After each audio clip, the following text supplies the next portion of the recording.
This is probably the best view I've seen in my life. This is mind-blowing. I mean, have a look at this. Our ancestors reached in this region in 6th century AD. Since 6th century AD, we are here. Kerala, you just helping. Just supervising. All of this is Farsi. You live on a diet of McDonald's, KFC. What? It's just a surreal feeling. Like you feel insignificant. So this is the Garden of Eden actually. Wow. This land. This is... Okay, good morning from Hunza Valley, Pakistan. We're going to have an adventure today, really good adventure. We're going to go around, we're going to meet people, we're going to be checking out some of the sites. I'm hoping of asking people a lot of questions to the locals, getting to know them, getting to know their culture. It's going to be an adventure and I hope you will find it very knowledgeable. I hope you will find a lot of wisdom in it, and most of all, I hope you're going to find value in it. Let's go. So Naushad, this is a brilliant place here, the Hunza Valley. Naushad, tell us a little bit about the history of Hunza Valley. Like when you told me before, it was like Hunza was like not Hunza before, right? Yeah. So what was it before? Hunza's old name is Kanjud. Kanjud. Yes, Kanjud, and what you see today in Hunza, it did not look like this before, and it was a very different, isolated, remote valley in the mountains. So Hunza has changed a lot in the past few years because of the tourism and a lot of development as well. So what you see today is a very far developed Hunza than if you have visited Hunza in the 90s or in the 80s, you would have seen a very different Hunza. What do you mean it changed in the after the 90s? I think there's been a lot of changes, like after the 90s, because there was a lot of international tourism then, and then there were not so many hotels here. There were very few known hotels for the foreigners, and then after the 9/11, things changed dramatically in our region, and tourism was not here for many years. So people kind of switched into back to agriculture, and the main source of economy and income was agriculture. So people started earning from agriculture, and people started, that was the lifestyle. Yeah. But then when the social media was in, like the Facebook played a huge role in bringing many domestic tourists into the region, and things started gradually. I would say back in 2000, from 2011-12 onward, things started changing for the foreigners as well. Many foreigners started coming because things were getting back to normal after the 9/11. So yeah, and now we see a lot of international and also domestic tourism in this region, and you will see so many hotels, restaurants, and all kind of stuff in one place. But Naushad, is that a good thing or a bad thing? Because I'm looking around. Let me just show the viewers around. Look at how beautiful this is. Now the valley, Hunza Valley, was known for its beauty, but when you start getting people, lots of commercial things happening, it kind of loses the feel. What do you think?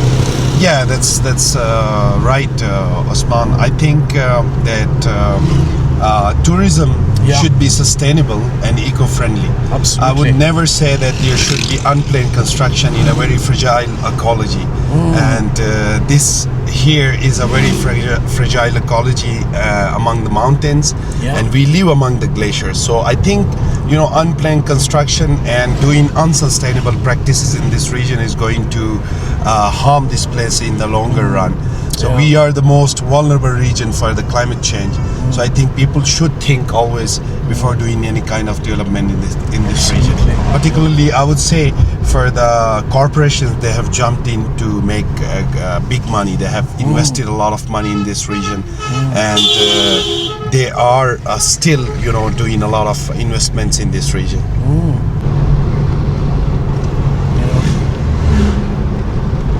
I mean, Naushad, this has to be also one of the best drives. Like the Karakoram is probably one of the best spectacular drives. No doubt about it.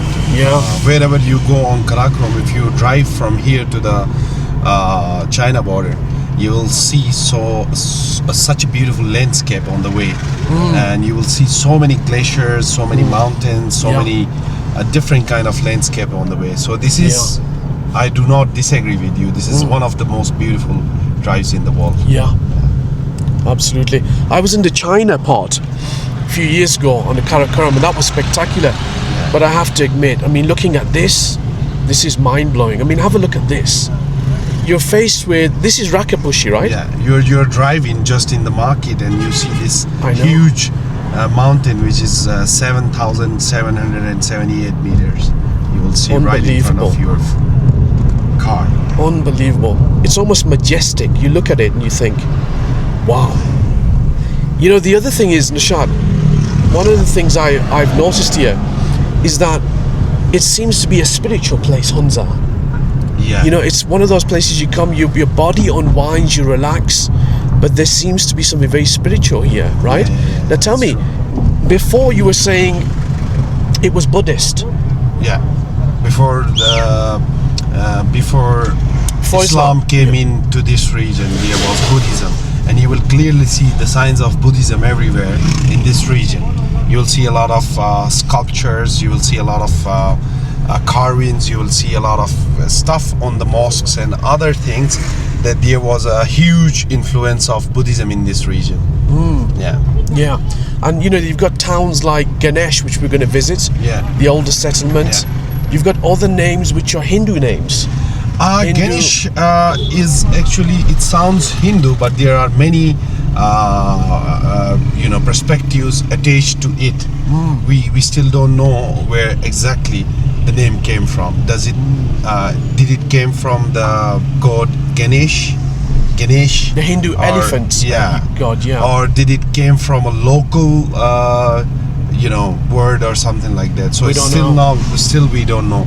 But we will meet the guide in Ganesh, and he can give better insight on this. Wonderful, amazing.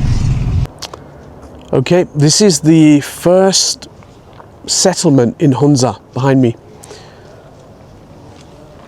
Let's have a look at this. It's going to be the first. It's called Ganesh, and as you can see, it's 1,000 years old. This was the first settlement in all of Hunza. Started here, and then people came and started to live in this beautiful valley. But this was the start of it all. Here we are. But this is the starting of all of Hunza. Yes, sir. Yeah. Amazing. Yeah. Assalamu alaikum.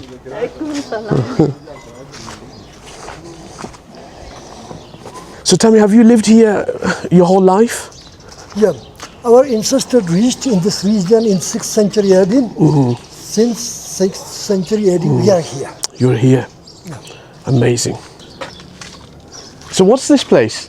So that was a mosque about 100 years old. 200 years old. Yeah. Can we have a look at it? Please. Yeah. So this is a 100-year-old mosque. Yeah. Beautiful. This is date of inauguration. It's in Urdu. Yeah, not Persian. It's in Farsi. Yeah, Farsi. Wow. Can you read Farsi? Yeah. Yeah. On the top, this is in Arabic. That is hadith. So كل الجدى والبكاء مكروس والجدى والبكاء على الحسين فإنه مأجور يوم القيامة. In Arabic, later on, فأما إن حسينية در عهد عدالة میر سر محمد نظیم خان صاحب. He was the ruler of Hunza. The ruler Hunza. Yeah. داب حشمته به اختتام پذیرفت. تاریخ روز پنجشنبه 13 ماه صفر المظفر 1351 سنه هجری. So what year was it? So 1351 hijri. Wow. This was built then. This is 1446. 1446. Yeah. Near about 100. Yeah. That's very nice. But now they built a new one, just there. They built this new one. But population is growing rapidly in our Pakistan. So Yeah. we have no work, nothing to do, just we are making children. Yes. Then what's Yeah. But you know, I noticed now there's a lot of tourism here. Yes, of course. So many people are coming, and a lot of people from Pakistan, from Punjab, are moving here as well. Yeah, yeah. Not only natives of Hunza, but other people coming in.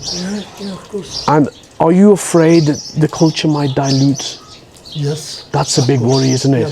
Yeah. Yeah. So, you know, well, we are not worried of foreigners. Yeah. So we are worried of our local tourists. Yes. Yeah. Yeah. So, Yeah. because wherever, you know, wherever you see Pakistanis, Yeah. so they throw rubbish everywhere.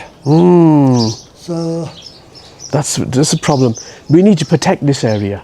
yeah. No throwing rubbish anywhere. Should really protect it. If you will tell them, don't throw this rubbish, Yeah. then they will mind. Because since their childhood, their parents haven't told them. Oh gosh. Yes. Yeah, their parents haven't told them, Yeah. don't throw this rubbish anywhere. So in we have a public school, Uswa public school. Yeah.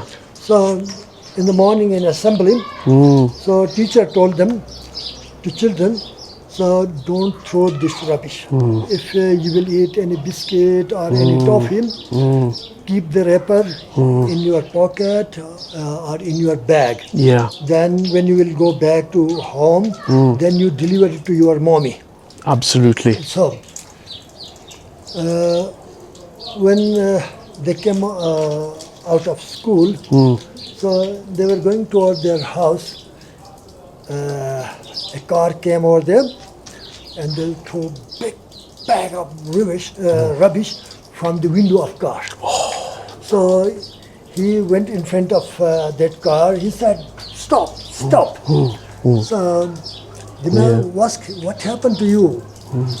So and boy answered, "What happened to you? Why you are throwing this rubbish here?" So what is problem with you? So Yeah. not only illiterate, even highly qualified people, they throw rubbish everywhere. It's a shame. So it is a shame, you know. Once I was coming from Iran. From Iran. Yeah. So my mobile was in charge. So I was waiting for a while over there. So we were coming from Iran towards Pakistan, while another big group from southern Punjab was going towards Iran. So there were two sweepers, Iranian sweepers. When they saw our Pakistani group coming towards Iran, they were talking with each other. Yeah. Whatever hard work we had done, so that went waste. Because another Pakistani group is coming within 2-3 minutes. Here will be rubbish everywhere. Yeah. So, and I saw same situation happened. Yeah. So, some people are throwing snap and wrappers of this biscuit, different things. So everywhere. Yes. I know. That is very bad in our Pakistan. That is very bad. Let's hope we can clean, because it's such a beautiful place, Hunza. Yes. You know, I've come here and I feel like all the stress comes down. You know, you can relax. And we need the tourists to come here, but to be respectful, right, Uncle? Yeah. Yeah. Wherever we go, we should respect locals, their culture and tradition. Yes. We should be careful. We should not destroy their culture and tradition. So we should be careful about these things. Absolutely, absolutely. Can I ask you, Uncle, a question about these water? Because you know, when I went to the water in, I saw it on the way coming here, and it was very clean. But I noticed in Hunza, the water doesn't look very clean. Yeah, actually, in Hunza we don't have spring water. You don't have. Yeah, so we have only glacier water. Yeah. In the glacier there is silt, you know. That is why Yeah. our water is silty. Yeah. That is why it looks dark. It looks dark. Yeah. But it doesn't mean that the water is dirty. It No, means not dirty, not any contaminated water, yeah, but color is dark. color's dark. So look at this magnificent. What is this magnificent structure? So this is a walled city. Yeah. You know, in ancient time, when tribes used to attack on each other, they kill and rob each other. Yeah. In such a time, it was not safe to make houses openly. Yeah. This is why these people decided to live inside a walled city. They select this place because it's backside to a river. There was cliff on 90 degrees, like a standing wall, and it was impossible for anybody to enter from the backside. Oh, I see. Backside was naturally safe. Yeah. On the front side, they made high compound wall. With compound wall, they made 14 watchtowers as well. These watchtowers were used as bunkers. Yeah.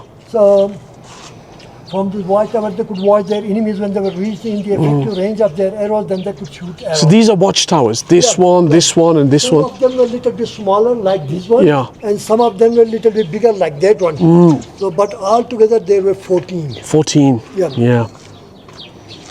So this path, from that street this way, this path was part of ancient Silk Route. Which part? This part? Yeah, this one. Yeah. This path. From that street, this one. This path here was Yeah, the Silk yeah. Route. Yeah. Part of ancient Silk Route. When traveled people from China to India by foot, at that time this path was used. With later, there is a short door in Yeah. front of you. So that was Caravanserai, means guest house. When people reach over here at afternoon, they could stay over there. Yeah. In this corner, here was horse stable. They tie their horses in this corner over here. Uh-huh. So, So this was the caravan Sarai, caravanserai. guest house. You know, I saw a lot of the caravanserais in Uzbekistan. Yep. And in Azerbaijan, and there was a famous one in. Actually, when I was in Uzbekistan, I saw caravanserai. Yeah. Caravanserai, actually, this is a Turkish word. And Caravanserai means guest house. Guest house, yeah. So people would come on the Silk Road, they would be traveling for a long time, and then they would sit inside these caravan places to rest and then move on. Yeah. Yeah, and this is one of them there. Yeah. Yeah. So, Yeah. at that time, there was a good tradition in this region Yeah. that travelers could get lodging and boarding, both of them just free of cost. Free of cost. Yeah. So when guests stay over here, Yeah. the villagers, whatever they make at their home to eat with their own family, Yeah. same food they offer to their guests as well. Oh, it's amazing. Because hospitality was considered an honor. Yeah. So maybe financially a little bit weaker than us, but you know, so Yeah. morally they were very high. Very high. Yeah. Very high. Yeah. So this water tank was also their defense strategy. This defense Yeah. strategy, was it? So they thought in case if we shall be surrounded by any invading troops and it will be difficult to go out to get water, then what shall we do? For that purpose, they used mud and stones from the same place for construction of their houses inside. When they did a lot of construction inside, it automatically became big water pound. In Amazing. ancient time, this water pound was in L shape. So where you can see these new houses, Yeah. so there was also water. Interesting. So Yeah. when they used mud and stone from the same place for construction of their houses, automatically it became big water pound. They made wall around it and they fixed wooden pipe of juniper wood from this water tank to middle of the village. In case of such an emergency, if these people would become surrounded by troops, instead of opening this gate, going out and facing different problems, they could open that wooden pipe and they could get water safely. Very good. They had made water storage for emergency times. Yeah. And no any enemy could imagine that there is a way for water from this water tank to the village. So Amazing. while now our children do swimming over here all the day like frogs, and during winter season when water gets freeze, then that is scattering over here. So this place fills up with water? Yes. So Even this, now? this tree is fallen down inside the well, so that is why it is dry. So when they will take away this wood, Yeah. and So when will this fill up? so 12 months. In 12 months used to it'll be full of water, but this tree is fallen down. Yeah. That is why.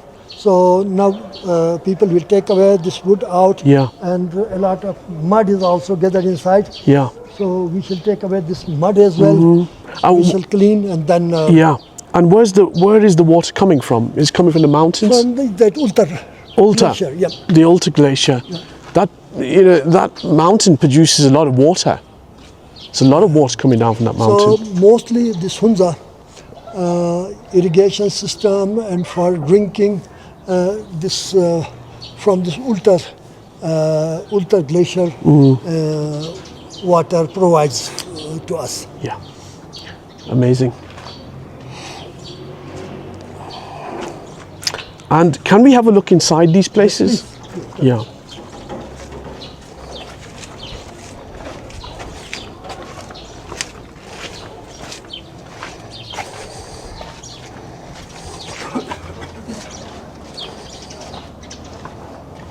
Assalamu alaikum.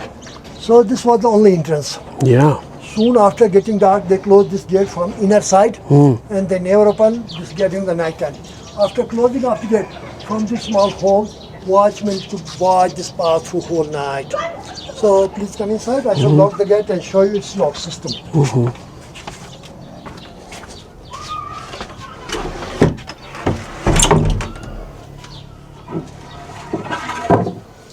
So in ancient time, this stick was this much thick and heavy, but now I can't handle any heavy stick. I got Yes. edged.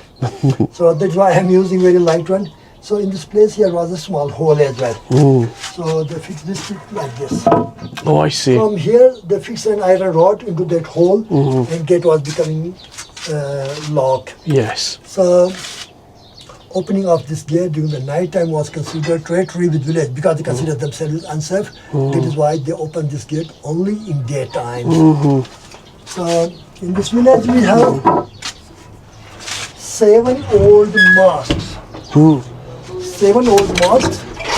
So on these mosques they have done very beautiful wood carving. In this carving there are different signs and symbols from different religions and different nations. Oh, interesting. Yeah, Oh, this is a masjid. yes. Very interesting. So we can say these are memorial mosques because each tribe had made a small mosque by their tribe name. That's why there are 7. Oh. Wow. Can I go in? Take my shoes off? Yeah. Because of course I pray, so yeah. There you go. Yeah. Bismillah. Right. Wow. Look at this. Look at this. It's made from sort of stone, and it's a very small mosque. It's almost like a contemplation cave. I can imagine sitting here with your prayer beads. There's some prayer beads on the floor, and this thing, which is very common in Shia faith. But it's a beautiful mosque, very beautiful.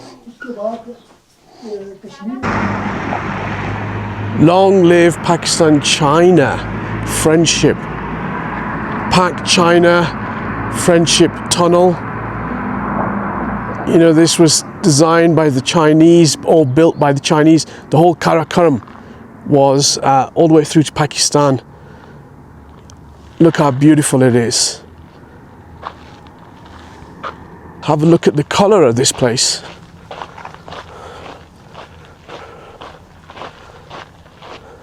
Stunning. Absolutely stunning. Beautiful. Nashad, we're on the way to Eagle's Nest, That's correct. one of the highest points. Tell us about why is it called Eagle's Nest? Eagle's Nest is actually the name of a hotel. It's the first hotel in this place. The actual name of this viewpoint and this place is Duikar. So the Eagle's Nest since was the first hotel, so the tourists kept coming back for sunrise and sunset, and after that this point is now called as the Eagle's Nest viewpoint, but the name of the village here is Duikar. Yeah. Okay, so it's named after really the hotel. The hotel is the first hotel in this one. Yeah. Now you can see so many hotels around because this is the highest point where you can stay in Hunza. So this is the highest point in Hunza. We've been to the lowest point, I think. Yeah. We've been to the lowest point, Ganesha, and we're going to the highest point now. In central Hunza, actually. In central Hunza, and now we're heading to the highest point. And look at that water come down. Yeah, highest point in Hunza now to Eagle's Nest. And we're going to see a sunset. Yeah. Yeah.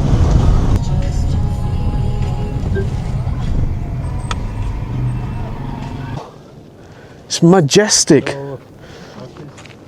So this is a great point here. Look at this viewpoint. Epic. Absolutely epic.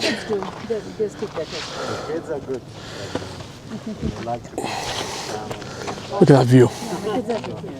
Unbelievable. Yeah. Nishad? What do you think?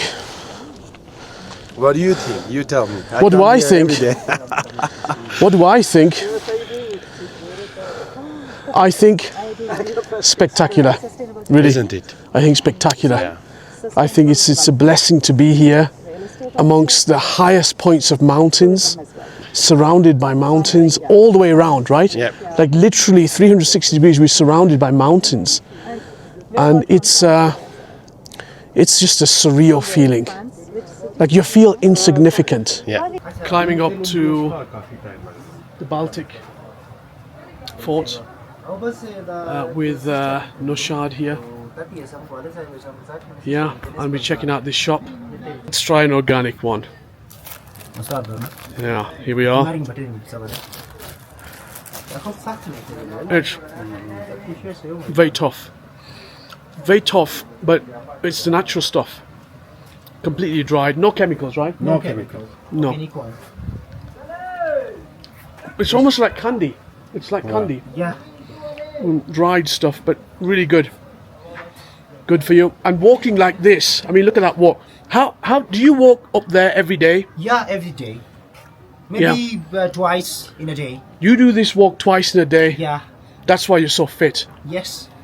Now, be honest, do you live on a diet of McDonald's, KFC? No. What's your diet Local like? foods like cherries, apricots. You eat cherries and apricots? Yeah. You don't eat the junk? No. That's why you're so fit. Yes. Well done, my friend. Thank you. What's interesting is the people living in these mountains, super fit, living in houses like this, you know, and then shortly we're going to be having a look at the Baltic Fort. It's almost like a Buddhist fort, really high up in the mountains, and it's interesting, a lot of the mountain kingdoms like Bhutan, Nepal, and the Himalayas and Pakistan in this region, the forts are so high in the mountains that anybody who comes to attack, they've got to climb up such a huge distance to get there. It exhausts you. And they're very simple. We're going to go and have a look at one of them now. Look at that old passage there. Nashad, what is that? What?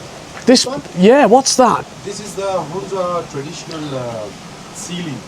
This Yeah, but what's all the... the homes would look like Uh-huh. in ancient times. Yeah, This is the traditional ceiling. yeah, So it's very, the wood is still very old. yeah. It's same, the wood hasn't been changed. So you can see the wood is very old. And Yeah. It's still, in great condition. Yes, the beams. Yeah. But this is new. This one you Yeah, can see is new. and you know, with the old one, we still see the swastika. There, Yeah. there we are. Look at that. So this is it's a traditional Hindu symbol, Yeah. but people associate it with swastika now. But it was traditionally peace symbol, right? Peace symbol, yeah. And we still find it in a Muslim part of Yeah. the world in Pakistan. True. This was actually his ancestral home. His parents and did your grandparents live here as well? Yes. So how far back are we talking now for this house? 200. 200 years. Do you know, it is actually beautiful. I mean, look at the design on that door. What does that say in Arabic there? It says house. Karshana means house. Yeah, that one in a gold. Yeah, Fatah. It's one of the names of. Oh, if one of the names is got Ya Fatah. Yeah, I see it now. This is a beautiful structure, isn't it? Look inside. Okay, so, I mean, you still got the old beams there. You know what? I'm going to have to come back and see you in a couple of years. I'm going to have to come back. Come back next year. You think next year? Yeah, it would be ready before winter. Yeah. I think people want to see you in the next year how you do this place. But this is what I'm so impressed with. Is look at this. So this would this be a bedroom? No, this is an open place. Yeah. This is actually an addition. This wasn't a part of the Yeah. actual building. Yeah. But have a look at this. Let's say you having a cup of tea. Can I come here? Yeah, sure. You can Let's- sit here on the chair. Oh my God, look at that chair, right? Let's say you're having a cup of coffee, right? And you think, oh my God, right, where am I going to go? Should I go to Starbucks? Should I go to Nero's? Oh no, I want to read my book. Should I go to the park? No. He says, watch this. Let me just turn it around. He says, no, let me come and sit on this chair. And this is my view. I mean, how insane is that? It is. You know, this is my view here. And you're looking at this. You don't need a telephone. You don't need a TV. You don't need anything. Yeah, that's true. You just need to sit on this chair for hours and wait. Yeah, I mean, you know, people buy television screens and then they play videos of things that look like this. This is what they do, Yeah, you know? that's true. And you've got it on your doorstep here. I mean, look how beautiful that is. Look at that. It's almost unreal. I mean, that's incredible. I got to come back. Sure, man. Welcome. I got to come back and see. How about this? When I come back next time, you got to remember me. I want to come here. I want to have a cup of tea, with a chai with you here. What do you think, Rashad? Yeah. That sounds When it's like all a great done. idea. Done. That's a great idea. Yeah. But it's a wonderful project. Having it done. Yes. Actually, I was telling you Yeah. about Ejazullah Beg earlier. That's his brother. He's the Oh. Baltic Fort's curator, and Oh, nice. has also played a role in a Hollywood movie called Tournament of the Shadows. What's it called? The Tournament of Shadows. The Tournament. Tournament Shadows. of Shadows, something like that. And he's a very traditional. If you think of a Hunza guy, a traditional Hunza guy, Yeah. he's the guy you want. We got to see. Where is this guy? Maybe he's up there. I hope he's there.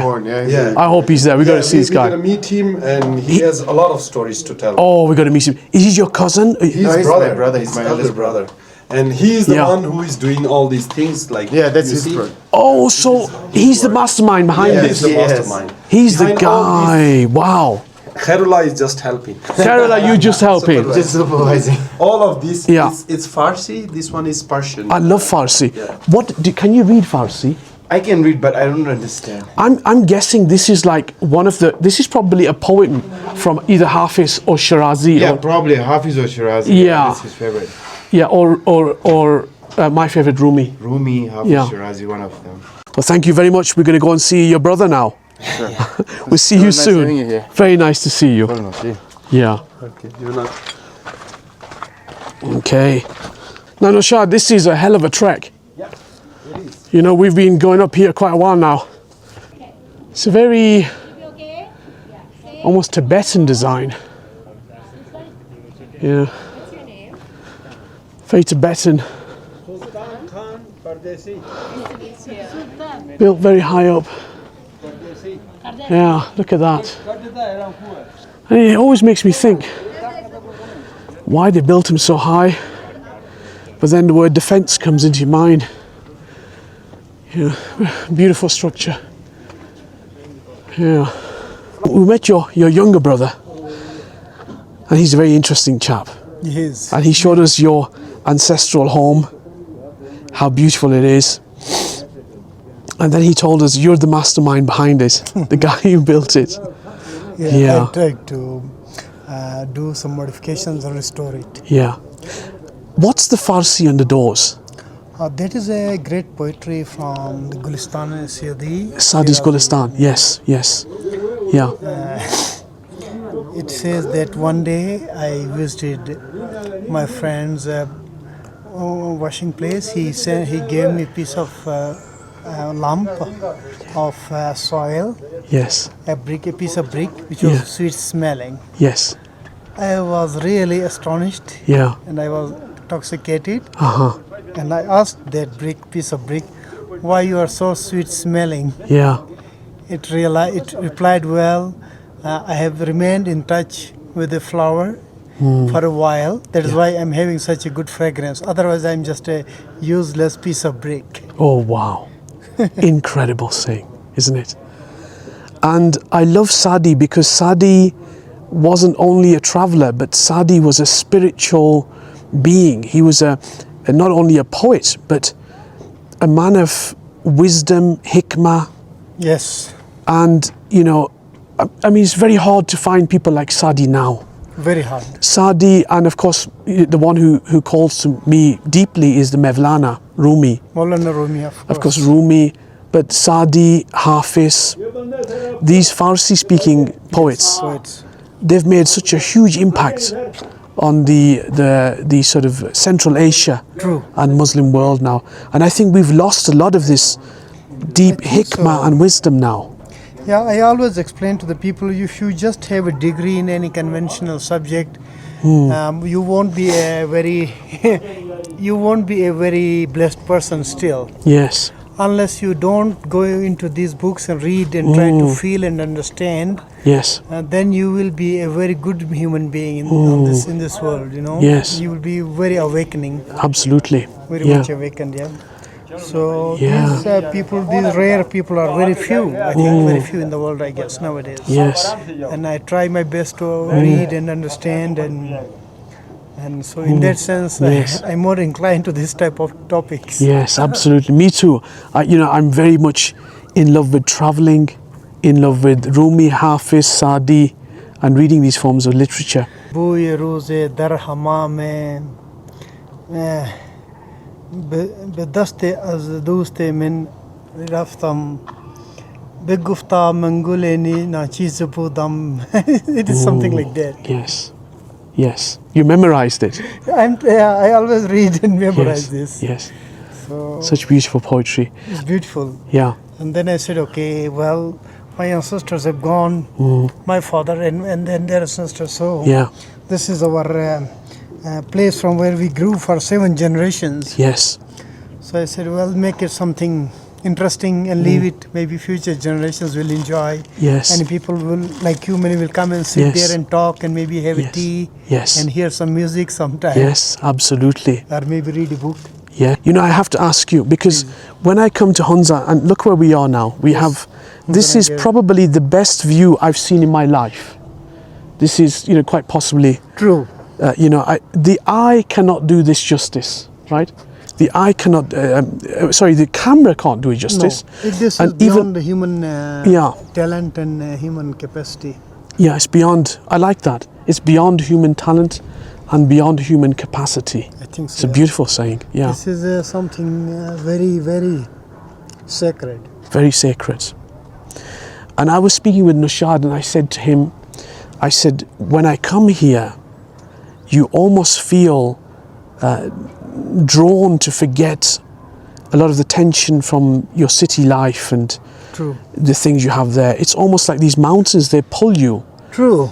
to a form of spirituality I think so. and it quietens the soul. It is. Just by witnessing, looking and witnessing. Witnessing. I explained to our people that I'm in touch with some researchers. We are exchanging our papers and writing. Yes. There's one Italian, he's a professor of mathematics. His name is Professor Emilio Spadicato. And he has been talking something very, very unique in terms of ancient history of the world and archaeology. And they suspect, according to his claim, this is the Garden of Eden, actually. Wow. This land. I wouldn't doubt it. Look I at will it. share his papers if you like. Yes, And please. he has done a long research and a long argument why it is, according to the Bible and pre-Bible Mesopotamian manuscripts and the tablets found in Iraq, how they tell what they tell about the world history, ancient world history. Yeah. So Yeah. I It was my inner voice. Yeah, it has something in a much older and deeper Yes. background. Absolutely. So I will be very happy to exchange those with Yes, you. I would love to do that. And I like what you said about the inner voice, because I think a lot of people now in society, they don't realize Don't realize, yes. that this inner voice is very powerful. It's a God-given voice. Yes, true. And the problem is we are covered with so much, stuff in our lives In our lives. that we cannot get to that point where we hear that inner voice. True. And one of the things, I love speaking to you because I get this wonderful energy from you and in this beautiful place. Thank you. Now I need to ask you something. There's a lot of people in the world, and this question has driven me for many years. And there's a lot of people in the world who have this feeling of being lost. Yes. This is a very common condition within human beings. And many people come to Hunza because essentially deep down within their soul and within their psyche, there is something saying to them, you need to find yourself. You're lost. What would you say to people like that? This is, although in general in Islamic teaching it is not much discussed, because it is related to our soul. Yes. And as the Almighty God says, well, if people ask you what the soul is, tell them this is the command of The connection with the divine is, I found over the years, is very essential. If people try to tell the people, do some zikr. Zikr is important. And also, if you try yourself, Yeah. clean your heart as much as possible. Yes. And of course, there will be some difficulties all the time in Yes. life, but you overcome Yes. anyway. Yes. And also, you can realize Yeah. what the solutions are. Yeah. Thank you so much. Okay, so that's it for this video in Hunza. I'm going to be making a few more that I hope you will enjoy. But for now, I hope you found this adventurous, entertaining. You gained some knowledge from it, but above all, I hope you got some value. See you in the next video.